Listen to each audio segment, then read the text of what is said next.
Hello, ladies and gentlemen. It is your host with the biggest nose, Jay-Z Courtside, coming at y'all today on Thursday, May 21st. Good morning, everybody. I hope everybody's having a phenomenal start to their day. You guys already know today's episode, we're going to be talking about the Spurs and Thunder, Game 2, and how the Thunder evened up this series. And then we are going to be talking about what's next for the Cleveland Cavaliers and New York Knicks tonight. We already talked about adjustments, but we'll talk about them today again in case you guys did miss yesterday's episode when I was breaking down that game and the adjustments that both teams need to make. Today we're going to be talking about the game from last night. We're also going to be talking about the all-rookie teams briefly, go over my stud of the night, talk about some adjustments that are going to happen when they go down to San Antonio. Today's going to be a very fun episode. And if you guys watched the game last night, just know box score will not do the game any justice. This is probably the first game in a long time where you can look at the box score and genuinely get no idea on who won the game other than looking at one stat in particular. One stat tells you who won and who lost. And remember, for teams that hang their hat on defense, like the Oklahoma City Thunder, like the Detroit Pistons, like those top-heavy teams with defensive prowess, when you have that stat in your favor, you're typically going to win games. And we'll talk about what that specific stat is in a bit. Podcast listeners, be sure to leave a 5-star rating and review. TikTok, YouTube, be sure to drop some likes, subscriptions, follows, all that jazz. And Twitch chat, you guys already know. All y'all got to do today, and all y'all got to do every day, is sit back, relax, grab a cup of coffee or an energy drink, and enjoy the show. Let's get started immediately. Everybody, let's get started. Today's episode is probably not going to be as long as the last few, but every time I say that, I'm always lying. The Oklahoma City Thunder even up the series 1-1. And if you are watching the pod, you will see that in quotation marks, I have the Thunder will win game 2 to tie up the series. Final score 122-113. The reason I have that in quotes is because they tied up the series last night, all right? In fact, they tied up the series so well that every time Wembanyama was on offense, they were tying him up. They were holding him on offense. They were holding him about almost the entire game last night. I will not sit here and tell you they lost because of officiating last night. I am never that guy. Even when a team has 92 more free throws than the other team in a playoff series, even then, I won't blame the officiating on that loss. So tonight, it's not going to be any different. The Spurs did not lose because of officiating. They lost because of one stat and one stat only. That's turnovers. As I mentioned, the higher efficiency defensive teams rely on the possession battle. How do you win the possession battle? That is defending the glass. That is trying to get on the offensive glass. And that's defending the rock, not turning the ball over. And last night, the San Antonio Spurs did not do either of those things. They gave up 17 offensive rebounds when you have a 7'5" alien on your team. And you also committed 21 turnovers. Not just that, your guard, Stephon Castle, had another 9 turnovers. That is now 20 turnovers between 2 games. And that's a lot. So I guess what would you guys take away from this game? Because if you were watching this game, you would think that Stephon Castle had a really good game. And I'm here to tell you, I did not enjoy the game that Stephon Castle played last night. If you look at the box score, you'd say, oh wow, he went 25, 8, and 5. He had a good game. I'll be honest, everybody. They need De'Aaron Fox. They need Dylan Harper, who we'll talk about in a second. The 9 turnovers, and most of them, I will be honest, they were unforced as hell. Now, credit the Oklahoma City Thunder. They forced the second most amount of turnovers in the entire NBA. But these turnovers were not forced by OKC. I would say 8 out of the 9 were not forced by OKC. Every time there was an easy pass, Stephon Castle would give it to the hard pass over and over again. You have Wemby at the top of the elbow, but then Castle would try to hit a backdoor cut and lose the ball. Turnover, turnover, turnover. Every time the Spurs got back in the game. Because this game, the Oklahoma City Thunder led after the first quarter for almost the entirety of the match. They'd go down 12. They'd bring it back by 2 points. Then they'd go back down by 10. They'd bring it back by 3 points. Then they'd go down by 14. And then they'd bring it back by 3. And every time they came back, Castle turnover, foul on the other end. Castle turnover, foul on the other end. 3-3, just like that, 9-0 run. Over and over again. That was the story of the game last night. Castle couldn't hold on to the ball. Another 21 turnovers for the San Antonio Spurs. What I will say for Spurs fans, you need Fox back. Because, Fox will go 6-15. But he's not turning the ball over double-digit times. He's not. Stephon Castle had 11 turnovers in game 1. He had 9 turnovers last night. And I'm not mad at him. It's his first playoffs. He's a sophomore. I'm not worried about Stephon Castle.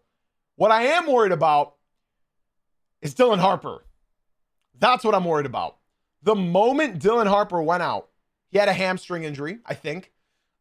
He came out, went to the locker room, tried to come back in, and they told him, no, you're done for the night. Which, honestly, I applaud. That second half, when Dylan Harper went out, I don't think they ran a singular play all night. I don't think they ran a play the entire second half when Dylan Harper went out. It was just bring the ball down the court and pray that enough passes get us open. And that was not working at all. That wasn't working at all. In their final comeback attempt, they got an offensive rebound. You had multiple guys open for 3.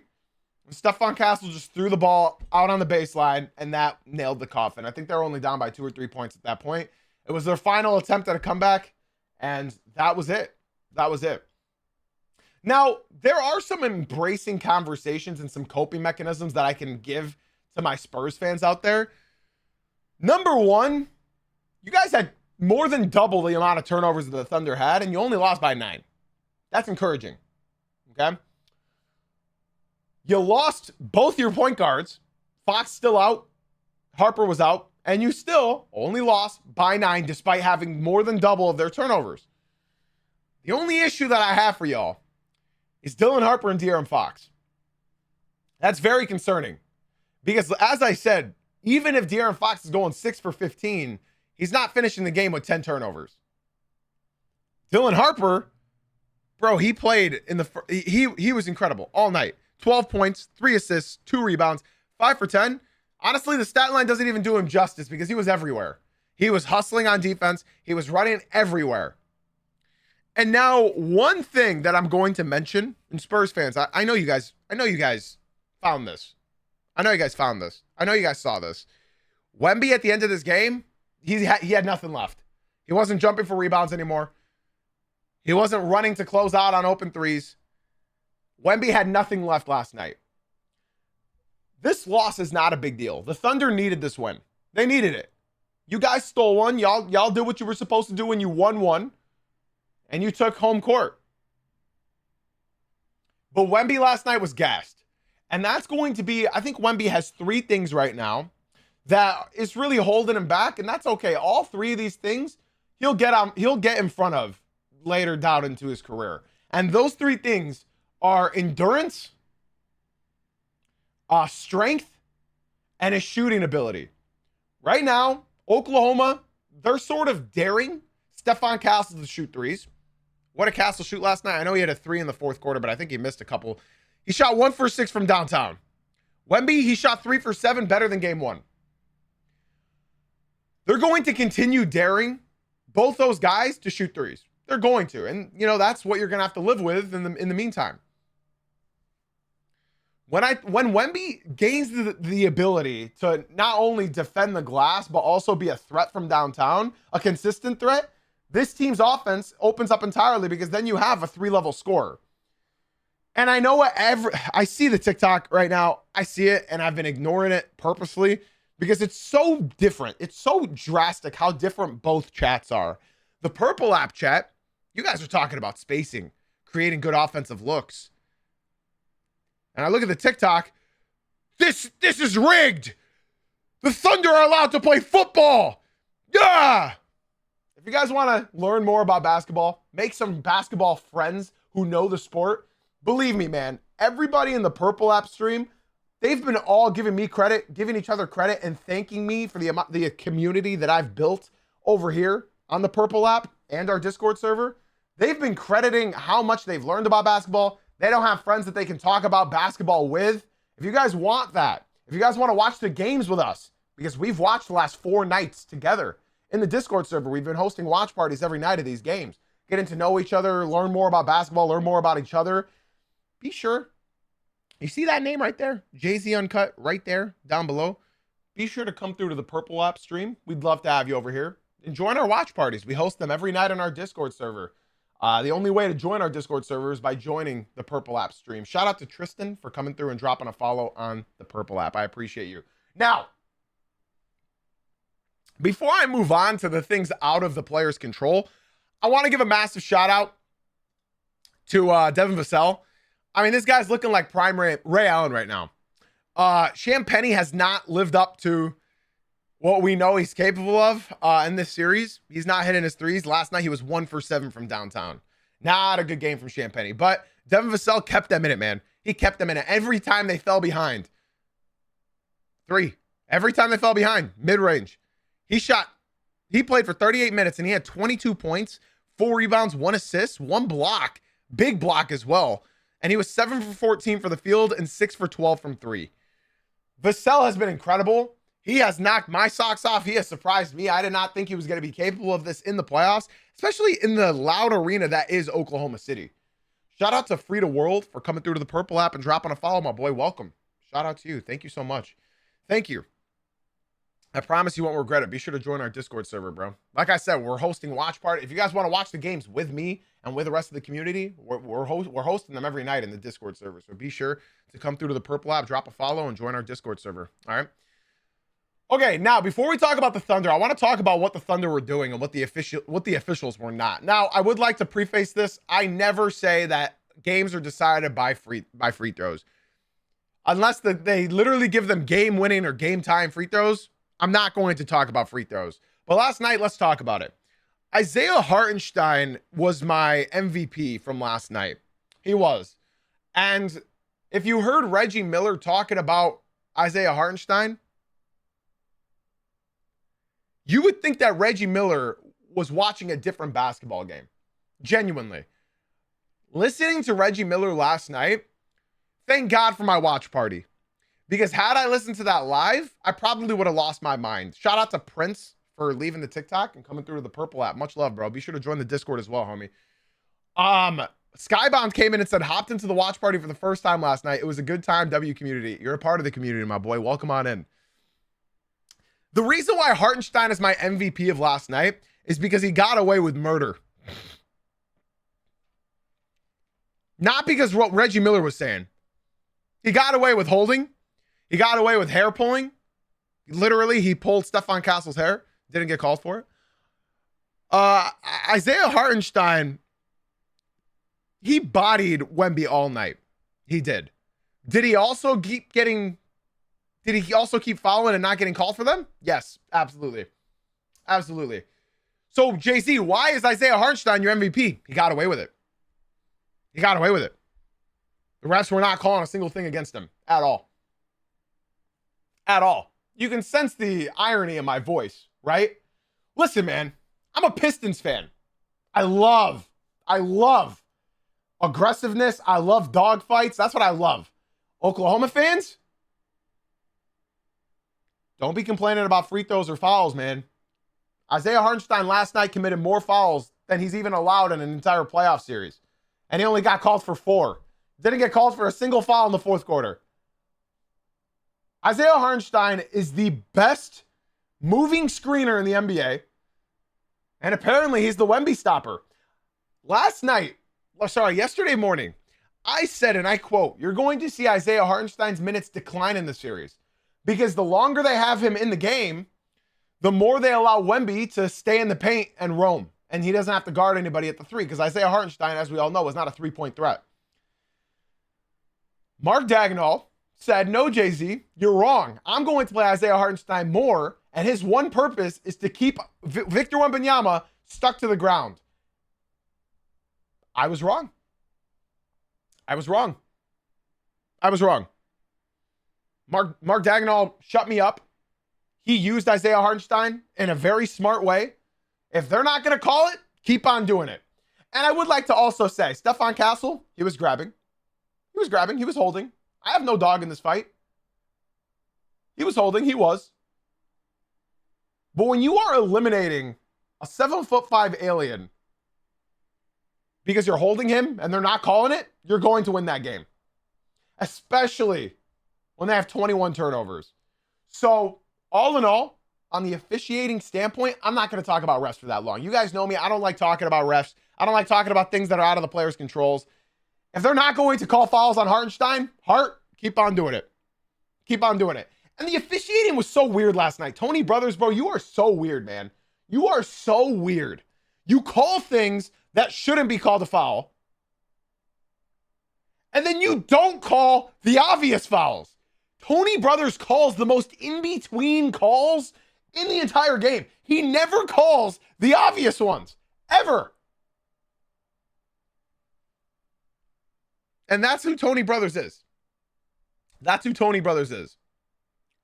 All I want is an even game. And I think we all, as fans, can agree the officiating these playoffs have been arguably the worst reffing I have ever seen in a postseason before.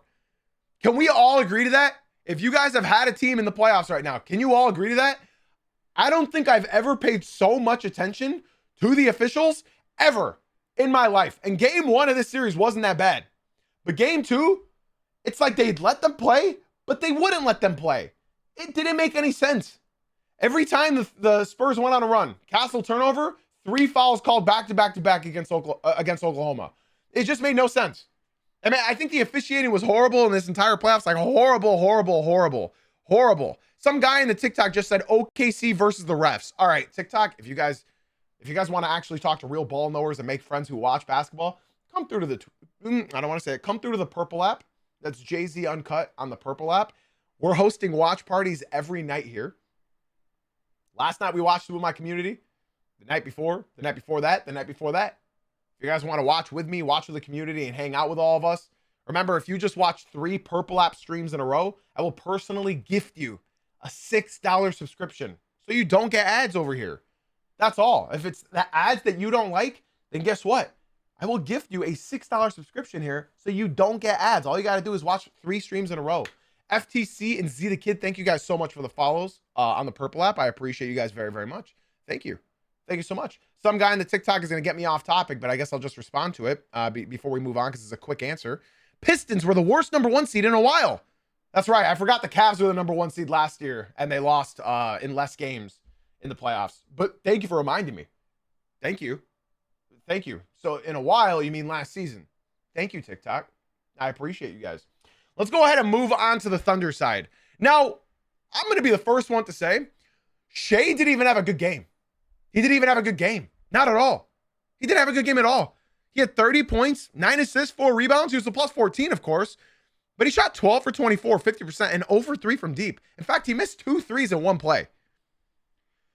I think the obvious statistic to show you why he didn't have a good game is just one quarter. One quarter. That's all I'm talking about. The fourth quarter, Shai Gilgeous-Alexander shot 2 for 8. When was the last time Shai has shot 2 for 8 in a fourth quarter? I've never seen that. TikTok's telling me it wasn't a bad game. It wasn't a good game. It wasn't a good game. If you want to sit on the fence and say it wasn't a bad game, it wasn't a good game. He went 2 for 8 in the fourth quarter. And to be frank, the Thunder won this game without an incredible Shai game. And you know what? Losing J-Dub, that ain't good either. I said it at the beginning of the year, Oklahoma will not win the championship without J-Dub. I think they might shut him down. Genuinely. I think they might just shut him down and rest him for the rest of the offseason, get him back in conditioning shape, and run it back next year. If you guys think there's any chance that they trade J-Dub or trade Chet for a Giannis hypothetical trade, it's not happening. Because now if J-Dub is out, that's their excuse. J-Dub was out. We'll be back next year. We only lost because we didn't have J-Dub. Now, if J-Dub was healthy, you could buy yourselves into, if they lost to the Spurs, that they were on the trade market. But not now. Not now. Shout out to my boy Z and FTC for leaving the TikTok and coming through to the Purple app. Remember, guys, if you just watched 3 Purple app streams in a row, I will personally gift you a $6 subscription. Guys, be sure to join the Discord as well. That's where we host all our watch parties. All right, ladies and gentlemen, we're going to do another watch party tonight. Knicks versus Cavs. Let's see. Who else do I want to go in order? I got to go to my MVP, Isaiah Hartenstein. Last night he had 10 points, 13 rebounds, 8 of them offensive. By the way, he had 5 offensive rebounds in the fourth quarter. If you want any indication as to how gassed Wemby was, go watch that fourth quarter. Hartenstein literally had 5 offensive rebounds in the fourth quarter alone, and he played all 12 minutes in the fourth. Chet Holmgren, nowhere to be found. Nowhere to be found. Was he holding Wemby? Absolutely. Did they call him? Nope.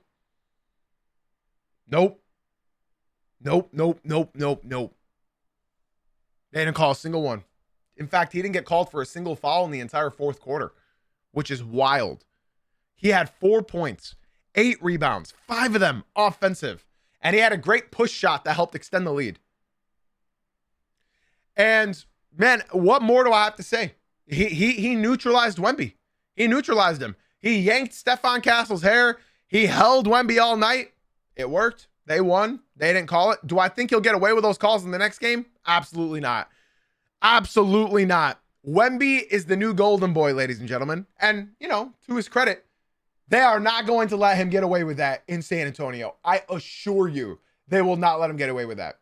Okay? Let's talk about another thing that I don't believe Oklahoma will get away with in San Antonio, and that's their role players. Now, I'm not talking about chat. I'm not talking about those. I'm talking about their actual role players like Alex Caruso.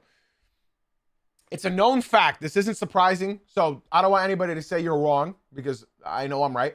Role players play worse in away games in the playoffs, especially. Alex Caruso has been dared to shoot for both these games. He's been dared. They are leaving him wide open. I'm talking, they're not even in the vicinity. Arm's reach, not even close next to Alex Caruso. And they are daring him to shoot. And guess what? He's winning those dares. He's winning those bets. He's hitting his shots. Alex Caruso with another incredible game. He had 17 points in 25 minutes, 5 assists, 3 rebounds. He was a plus 18. I believe that was the team high. It was 5 for 7 from the field and 3 for 4 from 3. Caruso has been incredible. And I'm not going to discredit him whatsoever, but they are daring him to shoot. Both teams are daring individuals to shoot. Caruso's being dared to shoot. Castle's being dared to shoot. Caruso's been making them pay. Castle is not. Caruso, here's the good thing about Alex Caruso. He doesn't rely on hitting those threes. For Alex Caruso to have a good game, it's not like Desmond Bane. And I bring him up to be an example because he had the biggest disparity between home games, 3-point percentage, and away games, 3-point percentage. I don't know the exact percentage, but I do remember at home, he shot like 46% from 3 and like 28% in away games from 3.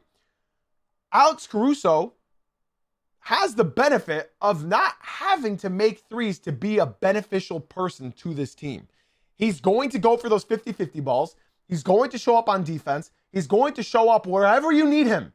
Even if that 3 ain't dropping, he's going to be everywhere you need him. So, is his 3-point percentage going to dip in San Antonio? 100%. 100%. Absolutely. But his effort level's not going to drop. A lot of guys, when they're away, that 3-point percentage dips, and that's all they provide to their team. You see it every year. You see it every series. You see it every playoffs. Dan, thank you so much for leaving the TikTok and joining the Purple app stream. It's a much better viewing experience. It's so funny, chat. Let me read you some different messages. The message disparity between the TikTok and the Purple app. I want to read you guys. So these are from the Purple app. When does Fox come back? I think he's day-to-day. Caruso has a good game as long as he creates chaos. I agree. Caruso wants this shit the most on the Thunder, it seems like. He's hungry. Crazy how the whole team seems tired except Caruso. Now, let me read you a couple comments from the Purple app. You ready? This is from Josh. This is from TikTok. Zip it up when you're done, homie. Let's see. Clean your mouth when you're done, brother.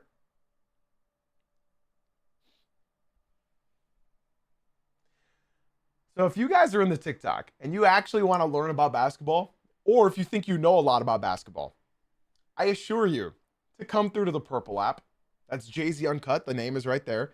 We host watch parties here every night. We're hosting a watch party of Knicks versus Cavs tonight. If you want to get away from all of the 12-year-olds that are in the TikTok chat, be sure to come through to the Purple app where it's a bunch of adults or even kids learning more about basketball. Okay? Yeah, please, Andrew, come on through, man. Bible and Dan, thank you, GOATs, for coming through to the Purple app. Much love, y'all. Guys, be sure to join the Discord as well. It's so crazy. We're talking about disparity between free throws. We're talking about disparity between three-point percentage and away games and home games. And yet the TikTok is telling me to clean my mouth and zip it up. It's so crazy, man. It's so crazy. I don't sports bet, Bible. My apologies, man. But guys, be sure to join the Discord. Be sure to join the Discord, all right? After you join the Purple app. It's a much better experience over here. Let's go ahead and talk about my next guy on this list. That's Chet Holmgren. Chet Holmgren. Another no-show tonight. 5 for 10. 0 for 2 from 3. 13 points, 4 rebounds, 2 assists. The reason I say no-show is because Mark Dagnall decided to go with Isaiah Hartenstein over Chet, which is not something that I expected. Chet played 9 minutes in the third quarter and only came in for 4 in the fourth quarter. Hey, guys, I don't know if you know this, but Chet Holmgren is he's a third of their entire cap space over the next 5 years. Just so we're all clear. Just so we're all clear. He's a third of their cap space. He's going to be making $240 million, I believe, something like that. He needs to gain weight. He needs to gain confidence. And when we were in my watch party last night, we were all laughing about it. Chet got a dunk, and it was a nice dunk. Wemby was on the bench, and Chet starts starts screaming and flexing. And it was when Wemby was on the bench. Chet, I love the energy. I love the energy. But I need you to do that when Wemby's on the court. That's what I need. I need you to show Wemby you're not afraid with him. You're not afraid whatsoever. I need you to talk when Wemby's on the court. The issue is he hasn't been able to talk. He hasn't been able to talk. Wemby is owning him in this series. Absolutely, he's owning him in the series. But this is only going to make Chet better. This is only going to make Chet better. I'm not going to get on... Bro, how old is Chet? 23? Like, he's 24. I'm not going to get on Chet. I'm not going to get on him. I forgot because he missed his full first year. I'm not going to get on Chet. Anybody that's getting on Chet, bro, listen. 24 years old, man. I'm not going to get upset with him at all. I'm not. He's going to improve. He's going to gain more bulk. I'm not worried about it. And, you know, it's funny because Chet and Wemby, they're turning into like Kobe or MJ or like LeBron or Kobe. You know what I mean? Because I'm talking about Chet right now. I'm not even mentioning Wemby. And the TikTok is saying Wemby owns him. And it's okay. I mean, yeah, he is playing much better than him in the playoff series. He is. He definitely is. And like, I want to talk about some fun facts about this game as well. First of all, AJ Mitchell, he played a little bit better last night. He did leave with injury. I hope he's okay. I think chat said he is okay. But he clearly needs Austin Reeves guarding him for him to be dominant. Now, Jared McCain really confused me last night because Jared McCain, he was not having a good game. He was not. He was getting killed on defense. And he was bricking every shot he was putting up. But he played 26 minutes. Part of the reason AJ was out. Part of the reason J-Dub was out.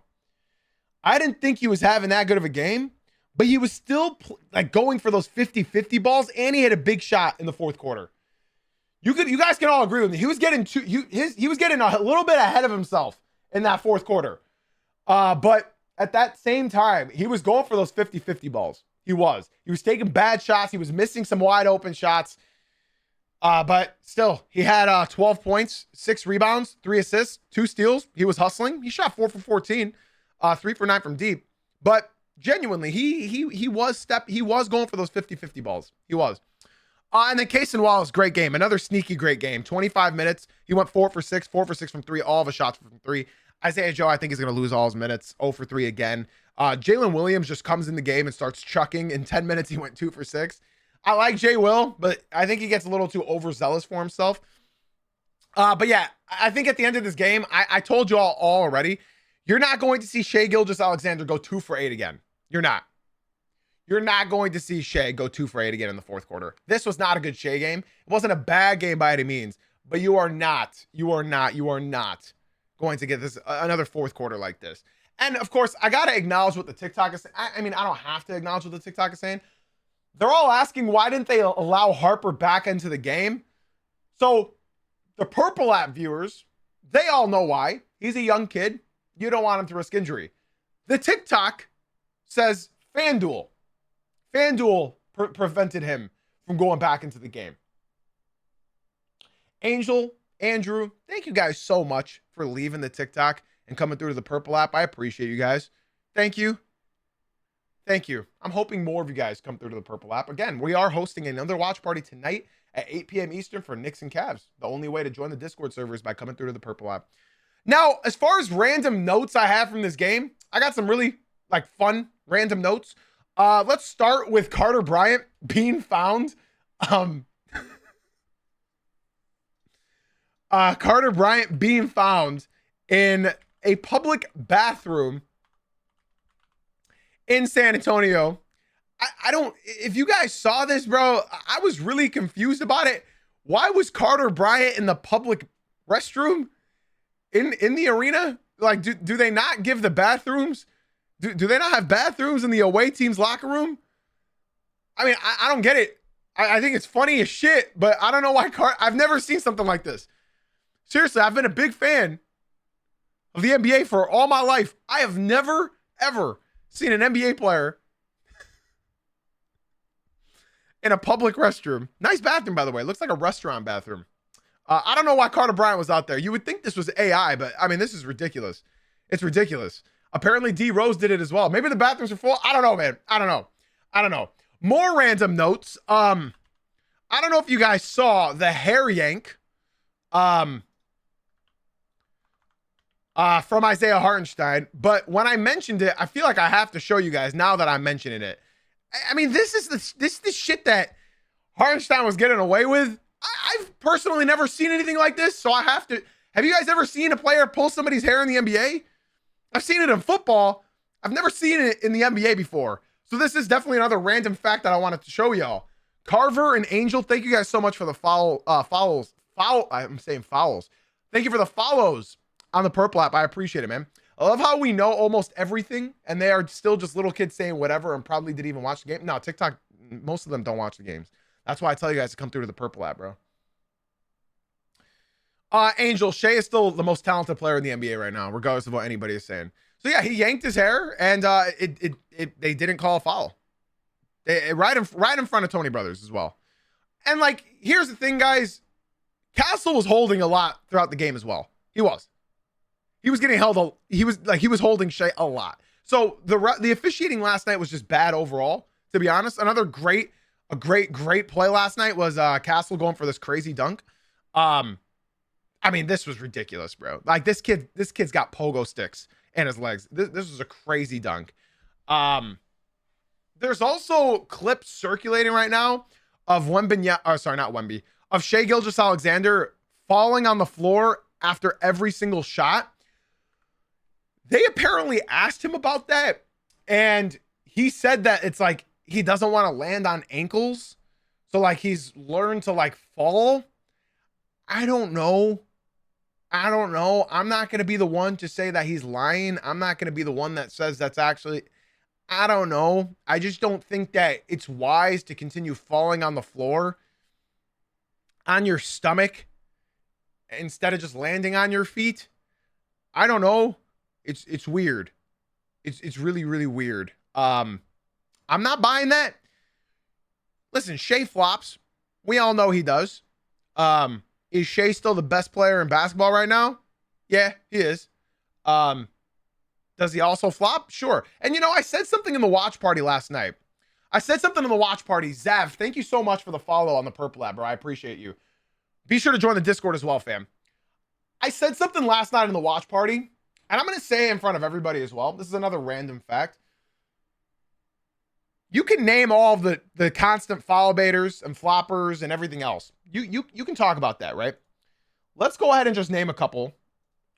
There's Joel Embiid. There's Luka Doncic. There's Nikola Jokic. There's James Harden. All of those guys are like some of the most prolific foul baiters in the NBA, right? And you know what? Something they do a lot. Jaylen Brown, I agree. Denny, yeah. The list goes on. The reason why I mentioned them, right? The reason why I mentioned those guys is because when they do it, they complain, they bitch, they moan, they scream at the refs. They stay on the floor, they don't get back on defense. Shea doesn't do that. Shea falls, and he just gets right back up, and he doesn't scream at the refs. I haven't seen a time where he's actually talking to a ref in the game. Find me a clip. Find me a clip where he's yelling at the ref for not calling something. Find me one clip. Because Luka doesn't get back on defense, stays on the floor, hands up, screaming, gets text. Jokic, after every time he doesn't get the call. Harden, screaming at the ref, screaming at the bench. Embiid, don't even get me started. At least when Shea does this, at least he doesn't complain. At least he doesn't put his arms up and screams at the ref. At least he doesn't do that. It's so funny. I'm looking at the TikTok chat versus the Purple App chat. You people are miserable, bro. You people, not all of you in the TikTok. Some of you guys are miserable. You guys, do you seek joy in this world? 20 free throws later, he doesn't complain much. Let's see. Did he have 20 free throws? He had 6. You're right. Yeah. 6 free throws, 20 free throws. What's the difference? 6 free throws, 20. What's the difference? Listen, this guy Shea had 25 free throws against my Pistons this year. You guys just gonna sit there and cry? You're gonna sit there and cry?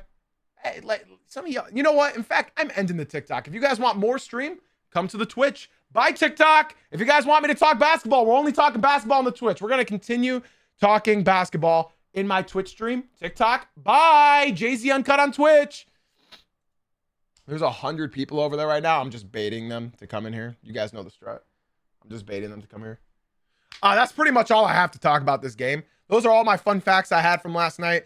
I think another one is Reggie Miller just being egregious as always. Bro, Reggie Miller has been very bad these playoffs. I don't think that's crazy to say. One thing I do want to show you guys is the shot chart from both teams.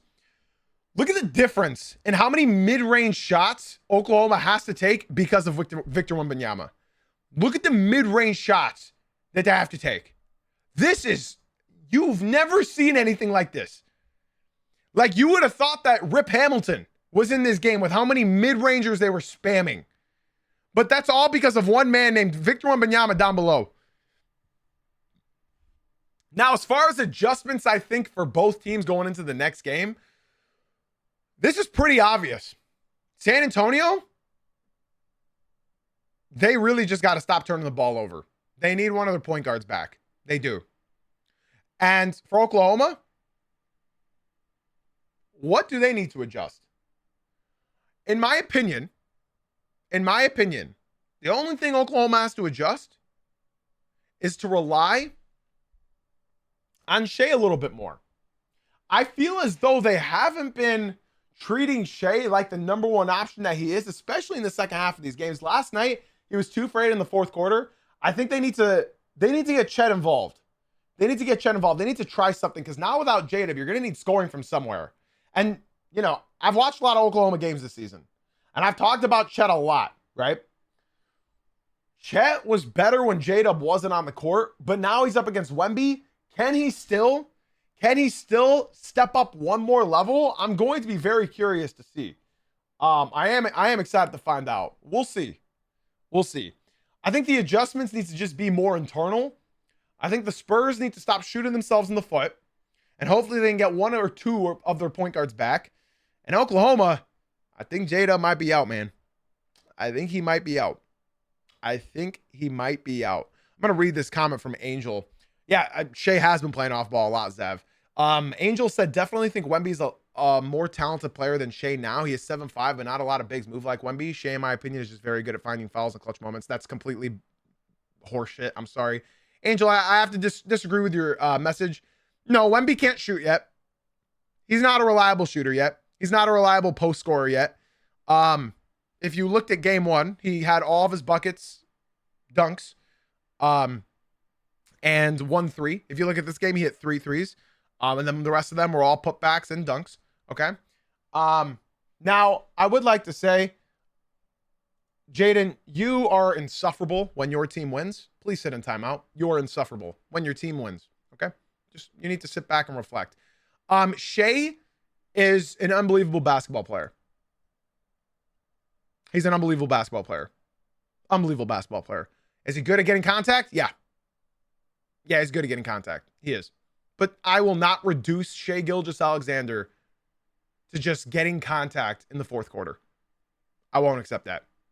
I won't accept that. Wemby is not a better player than Shea yet. Not yet. Not even close. In fact, not even close. They're not even in the same realm yet. They're not even in the same realm yet. Wemby doesn't have any go-to move. Wemby's go-to move is to dunk. That's not a go-to move, y'all. He's going to have a reliable shot. And this isn't to say Wemby can't be the greatest player of all time. He could. There's very few people in the NBA right now that I could look at and say, you could be the greatest player of all time. I am looking at Wemby and saying that. He's nowhere near in the realm of skill as Shea Gilgeous-Alexander. Anywhere near it. He's not anywhere even close to the amount of skill that Shea Gilgeous-Alexander has. Okay? So I won't entertain that topic. I won't. Not at all. In fact, Cade has more skill than Wembanyama does right now. He does. And you can't tell me otherwise. Cade has a bag. He has moves. He has go-to moves. I mean, Wemby, with all due respect right now, it's just, can I hit a three or can I get a dunk? That's what it is. He's 7'5", man. He doesn't have to work as hard as nearly anybody else. His footwork can improve. If he can get a reliable post fade, bro, this guy's going to be unstoppable. He doesn't need to be able to do a hezzy tween. He doesn't need that. He just needs a good go-to move offensively. Right now, his biggest skill is his size. Yeah. That's, again, Wemby is the only guy in the NBA right now where I could say he could be the greatest player of all time. Like Shea, in my opinion, I mean, he's already climbed up into the top 5 point guards all time for me. He's that good. He's that good. I mean, honestly, Wemby's biggest benefactory right now is his size. If you take away his 7'5" frame and you make him Duran's height, is he good at anything? He's not even a backup center in today's NBA. If you give him Duran's size and the current bag that he has, he's not even a starting center in the NBA right now. And nobody can tell me otherwise. You can't tell me otherwise. If he was 6'10", what skill does he have to put him above anybody else? Genuinely. I'm sorry, I've really never had to have this conversation before, but this is the reality of things. He is that good right now because of his size. And when he gets beefier, when he gets some go-to moves, he's going to be terrifying. No, Duran is 6'10". Duran is 6'10". All he needs is a couple offensive tools. And I'm not saying anything crazy. Personally, I don't really see. The only move I see Wemby do in the post right now is just trying to dunk over somebody. Let's go ahead and I think move on from this game. I appreciate everybody for being here. Reek, thanks for the follow. Much love. Let's go ahead and talk about the all-rookie team. Yeah, let's take a break and move on to the all-rookie team. So the all-rookie teams were announced. And, the first team rookie team is Cedric Coward of the Memphis Grizzlies, VJ Edgecombe of the Philadelphia 76ers, Cooper Flagg of the Dallas Mavericks, Dylan Harper for the San Antonio Spurs, and Con Knips of the Charlotte Hornets. The only one that's like you could say, is Cedric Coward here. That's the only thing. But Cedric Coward's pretty good throughout the year. He's going to be a really good player. Second team was Ace Bailey, Jeremiah Fears, Colin Murray Boyles, Maxime Reynaud, Derek Queen. And I think if you wait till the playoffs, I think Colin Murray Boyles leaps Cedric Coward. I do. I think CMB is definitely deserving of all rookie first team.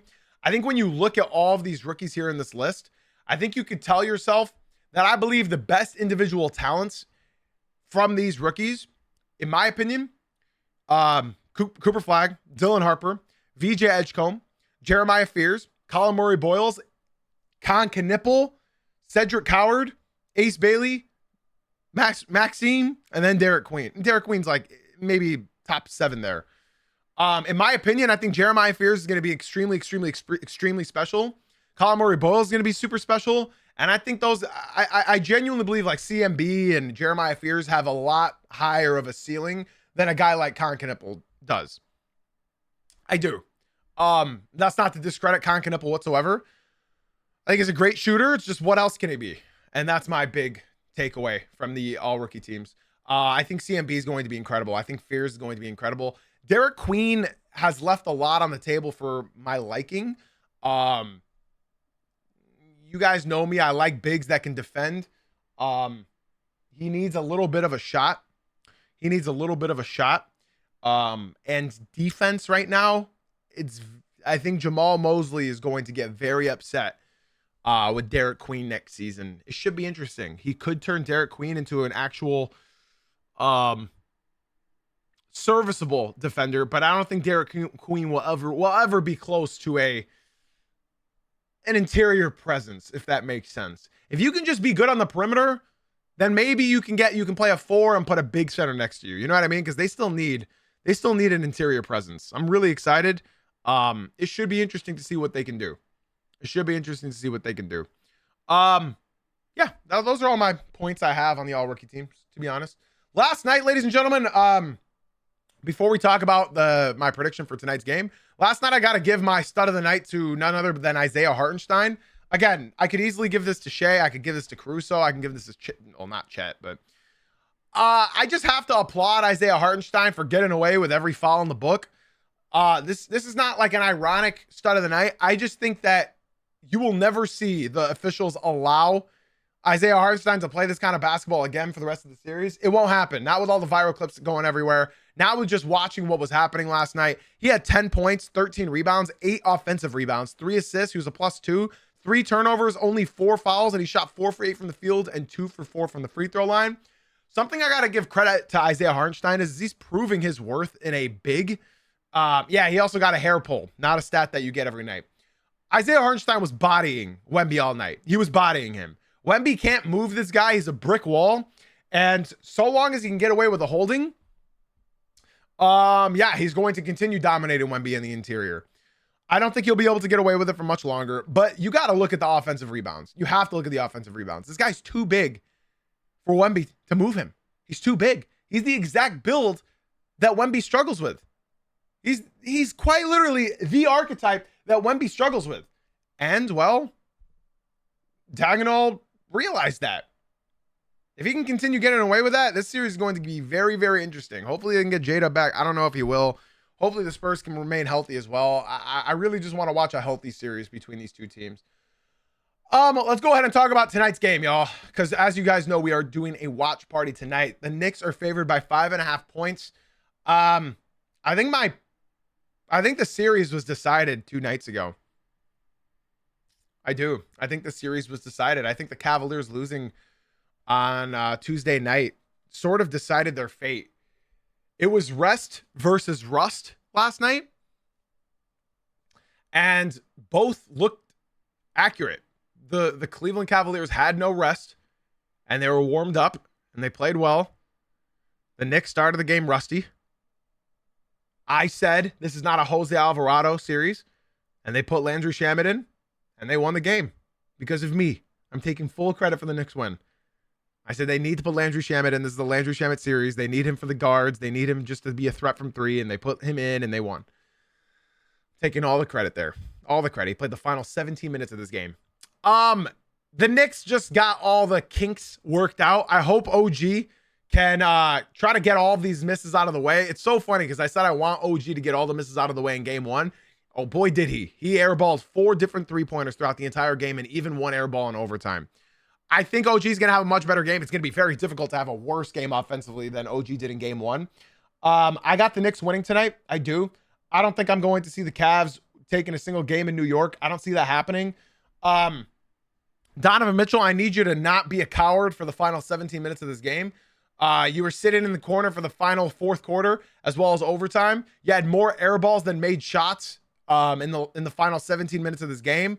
Donovan, you need to show up and they need to play through you. You need to be the primary ball handler, not James Harden. You need to get Evan Mobley and Jared Allen involved. I've been preaching it to the heavens. If they get their bigs involved throughout the entirety of the game, they win these basketball games. They went away from it in the fourth quarter. They went away from Donovan Mitchell in the fourth quarter. Donovan, I don't care what Kenny Atkinson's saying on the bench, bro. You are the guy. You need the ball in your hands.